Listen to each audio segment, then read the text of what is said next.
asa ng pag-ibig ko. So hindi nila ito pinag-aaralan. Ang pinag-aaralan lang nila, puro pagka-Diyos, pinag-aaralan lang nila, yung denominasyon, tatanungin, o nasa Bible ba yung pangalan ng simbahan nyo? O tingnan nyo sa computer, tingnan nyo sa computer. Tingnan nyo sa computer. Ay wala. Wala yan. Hindi yan totoo ang nasa Diyos. O, sino ka para umuso? Diba? Wala. Pag-ibig. O ito naman, pinanood ko si Timulong. Kanina lang, napanood ko eh. Sabi niya, ang tao hindi maligtas kung di dadaan sa akin. Kasi dito sa lupa, ako ang husga sa kanila. Pagdating sa langit, ang Ama ang husga.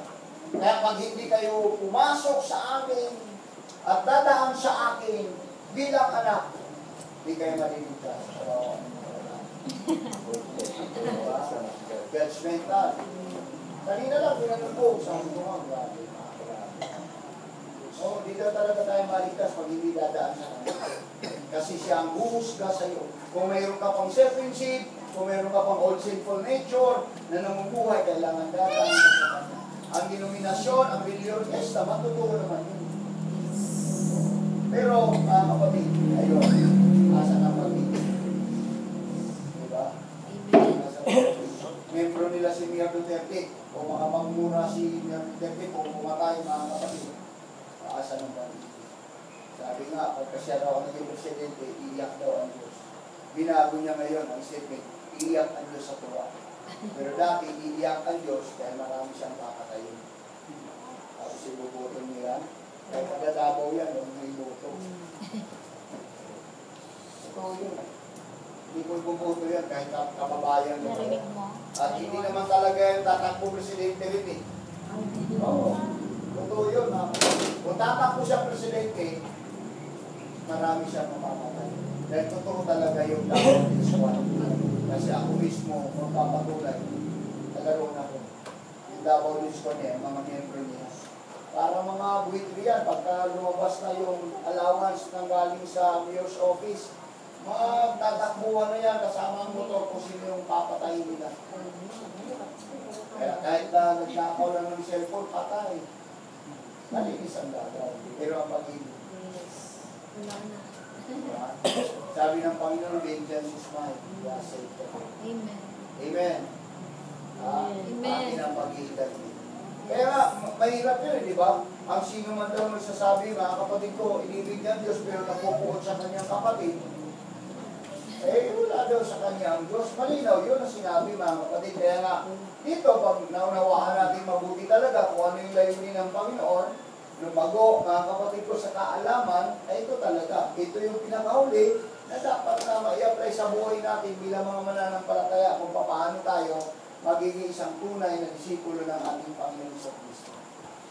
Amen. Amen. The greatest is love. Kailangan talaga ma-i-apply sa simbahan. Kaya nga, sabi ko nga, pagka ang bawat isa nag-iibigan, mga kapatid, wala talaga magiging problema. Naniniwala ako. Kaya lang naman gumugulo ang simbahan pagka pumapasok na ang espiritu ng pandaraya ng awa. Amen. O, diba? O, tingnan mo si Joseph, umibig sa Diyos, tingnan mo mga kapatid ko si Hope na umibig sa Diyos, kahit nagkanda, bukol-bukol lang kanyang sarili, mga kapatid, mahal pa rin niya ang Diyos. Tingnan mo si Moses, mga kapatid, although sometimes nakaranas siya, pero yung pag-ibig niya, mga kapatid, yung design niya sa Panginoon, gano'n na lang. Tingnan mo si Abraham. Kahit na, mga kapatid, mahal niya ang kanyang anak, handa niya ialay para lang sa pag-ibig niya sa Diyos. Pero hindi ginawa ng Diyos yun. May kapalit at Diyos palagi. Amen. Amen? Amen, mga kapatid. Kaya importante sa loob ng iglesia. Pag nawala ang pag-ibig, mga kapatid, at pumasok yung hypocrisy sa loob ng iglesia, tayo. Hindi tayo totoo simbahan.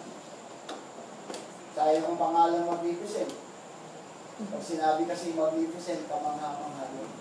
Dapat namamangha ang mga tao sa atin ng totoo tayo. Amen. Kaya sabi ko, mga kapatid, Marami tayong plano, marami tayong mga gagawin. Loobin ng Panginoon, ay buhos ang Panginoon talaga yung masaganang pagpapala sa iglesia ng Panginoon. Dito natin may pakita kung anong totoo siya. So sabi ko sa Lord, bigyan mo pa ako ng napakahaba pang buhay. Kung pwede hanggang 100. At yung nakakalakad pa ako at mangaral. Bakit? Ang dami ko pang plano ng magagandang bagay.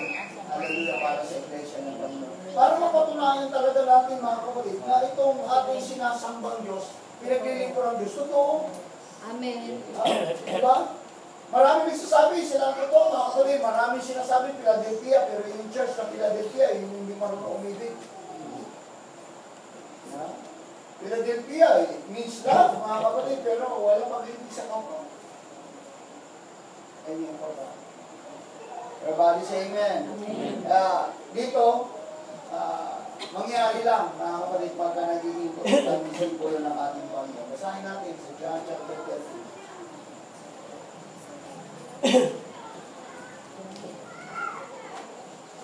Ito yung maganda talaga sa panahon ngayon, may apply sa simbahan, mga kapatid. May turo talaga kasi napakalaga. Hindi lang basta sumasamba ang tao, mga kapatid. John chapter 13, verse 34. Isang bagong utos, tapos ang lumang utos. Ang lumang utos, ay grabe yun, patayan. Makita ka na gumawa ng mali, babatuhin ka, papatayin ka. Kaya nga ang bagong utos, ito na eh. Isang bagong utos ang sa inyo ibinibigay ko na kayo'y mga bibigan sa isa't isa. Na kung paanong iniibig ko kayo ay mga bibigan naman kayo sa isa't isa. Sa ganito'y makikilala ng lahat ng mga tao na kayo ay aking mga alagad kung kayo mga may pag-ibig sa isa't isa. Makikilala ko talaga. Lord, naging yan. Membro ng Magnificent dyan. Kahit hindi binabati, siya ang unang bumabati. Kaya pag nakakita kayo, mga kapatid ko, na mga kapatiran sa ano, batiin nyo talaga. Hindi kayo batiin, kayo bumati. Yun yung talagang tunay na alagad, mga kapatid. Yun yung right doctrine. Kasi ang right doctrine ay napaka-importante yan. Amen. Sa bawat simbahan. Tingnan nyo, 2 John. 2 John 9. Ang sino mang nagpapatuloy at hindi nananahan sa aral ni Kristo ay hindi kinaroroonan ng Diyos. Ang nananahan sa aral ay kinaroroonan ng Ama at kaya hindi ng Anak. Kompleto, mga kapatid, in Him we are complete. Kompleto, mga kapatid. Yung doktrina ng ating Panginoon, mga kapatid. Hindi tayo magpapatuloy sa mga aral ng Panginoon Kristo. Hindi rin tayo, bigo din tayo, failure tayo, hindi tayo makakapasa sa mga aral ng Panginoon Kristo. At ang pinakamahalaga, ito talaga, ang pag-ibig sa kapwa. Di ba masarap pagka umibig ka sa kapwa mo, wala kang samanang loob, wala kang ligat, wala kang kaaway. Ay, ngayon, pagka may kaaway ka, binabalik ka na lang. Yung ngayon, kanina mga kapatid, di ba? Kanina ba yung kahapon sa Laguna? Negosyante, mga kapatid. Pati driver, patay. Kasi bakit? Baka may kaaway. Baka may nagabyado sa negosyo. Yun yung itong kapital natin. Yung mga salita ng Panginoon sa buhay natin. Ito yung magiging puhunan natin, mga kapatid, para tayo ay magiging isa sa Panginoon.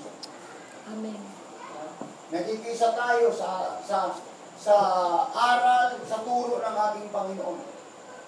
Nakikipag-isa tayo sa Kanya, mga kapatid. Kapag nakikipag-isa tayo, ano ang nangyayari, mga kapatid? Ito, sinabi nga ng Panginoon. Pag ang Panginoon sa Kanyang panalangin, sa John chapter 17,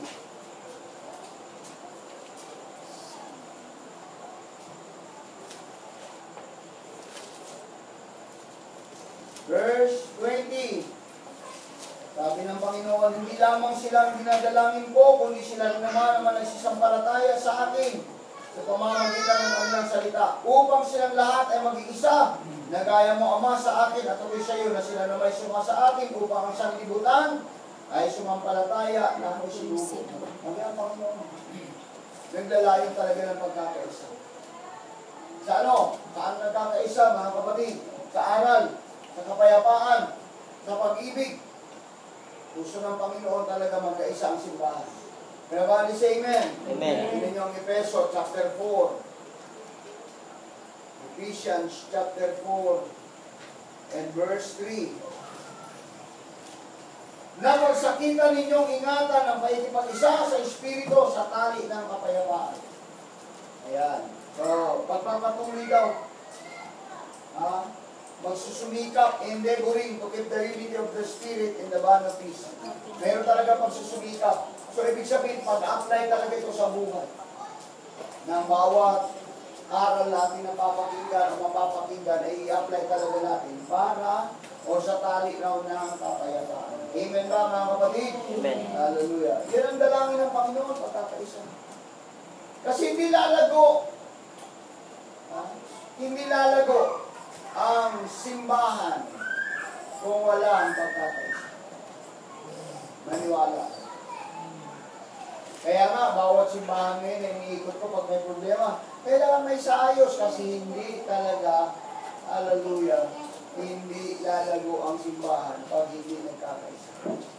Lalo na sa kapayapaan, lalo na sa pagmamahalan, lalo na sa pag-ibig, mga kapatid.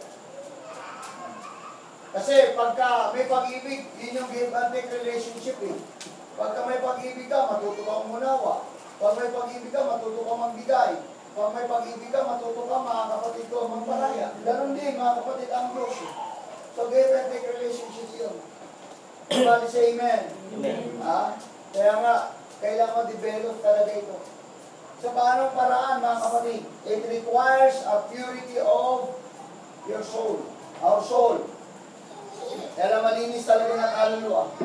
Matututo lang tayo na umibig sa ating kapwa pag malinis na po ang puso natin.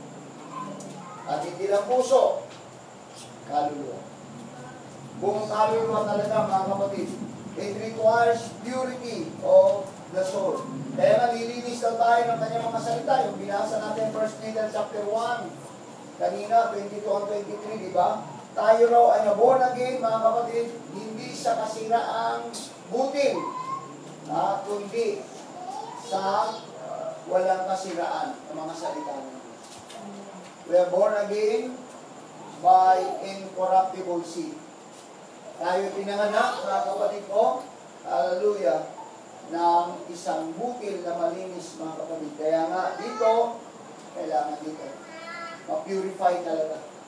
Pag dumarating na meron tayong suliranin ng pagsubok, kailangan ma-purify ito.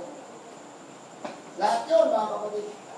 Lahat yun, dapat nandanasa talaga, mga kapatid ko, ang bawat isa na gawin ang nararapat, mga kapatid, para maging maayos ang relasyon ng bawat isa. Ito may pampamilya, ito man, mga kapatid ko, sa loob ng tahanan, ito man ay sa mag-asawa.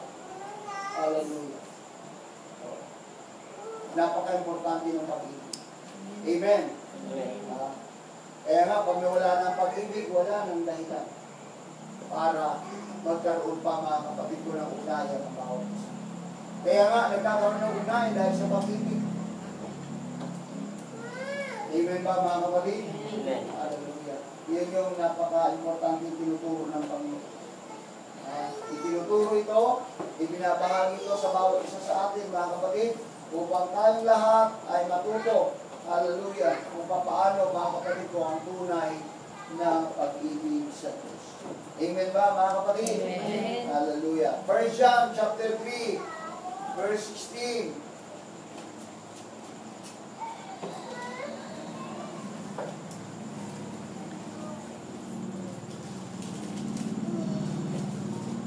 Dito'y nakikilala natin ang pag-ibig sapagkat kanyang ibinigay ang kanyang buhay dahil sa atin at nararapat natin ibigay ang ating mga buhay dahil sa mga kapatid. In your church that you find, yung simbahan na nalilinis talaga ang kaluluwa. Amen ba, mga kapatid? Ulitin ko, hindi lang isa ang nagawa, mga kapatid.